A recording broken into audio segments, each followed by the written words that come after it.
বান্ধৱী দাদা ভাইটিসকল, আজি মই স্বাধীনতা দিৱসৰ বিষয়ে দুআষাৰ ক'বলৈ লৈছোঁ। স্বাধীনতা দিৱস ভাৰতৰ নাগৰিকৰ বাবে এটা বিশেষ দিন।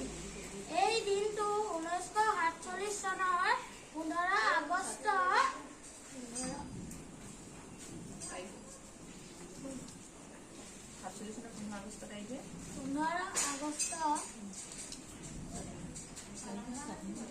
স্বাধীনতা দিৱস পালন কৰা হয়। এই দিনটোত